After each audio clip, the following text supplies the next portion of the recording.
His name was Melvin Kaminsky.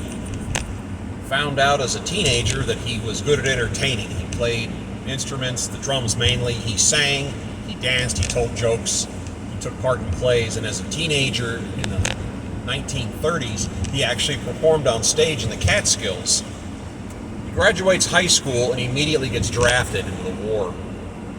Military finds out he's pretty smart, so they sent him to artillery school. After graduating artillery school, they said, wait a minute, they made him a radio operator.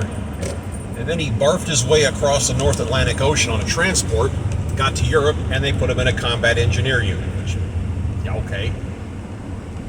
As a combat engineer, which mainly is building bridges and whatnot, he got the best job of them all. He got to clear landmines and booby traps, so he literally ended up with the worst job you could possibly have in the military. Hell. Yeah. During the Battle of the Bulge, our unit got pushed back by the Germans to a distance and finally stopped the Germans from progressing.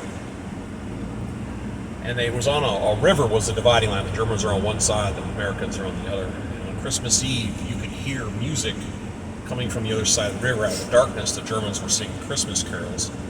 And during a lull in the singing, he picked up one of those big bullhorns they use, that the engineers would use during construction projects. And he started singing Hollywood show tunes back at him. And when he stopped singing, there was a pause, and they started yelling, more, more. So he kept going. And the information about him doing that eventually made it up the food chain.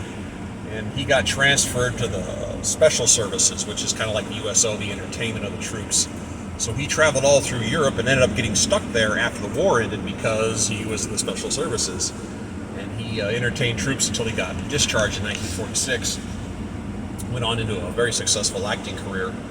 And as his prominence grew, he became a writer, a director, and a producer, making some wonderful movies for the 60s, 70s, and 80s was his main area. Ironically, when I was 11 or possibly 12 years old, I actually sat next to him on a plane. He was a real nice guy, real friendly. And during his run of hit movies, one of the comedies he came out with is regarded as one of the greatest movies of all time. And movies fall into categories. You've got comedy and drama and action, historical, blah, blah, blah, whatever, right? Tearjerkers. He made a movie that's in its own category. All by itself. Nobody else made one like it.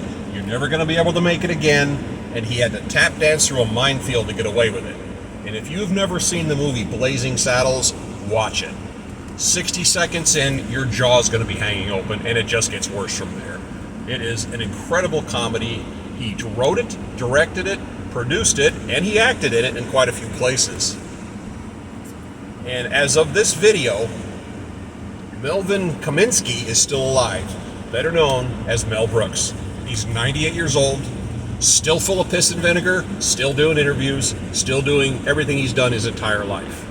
But if you get a chance, go watch some of his masterpieces. And Blazing Saddles is the cream of the crop.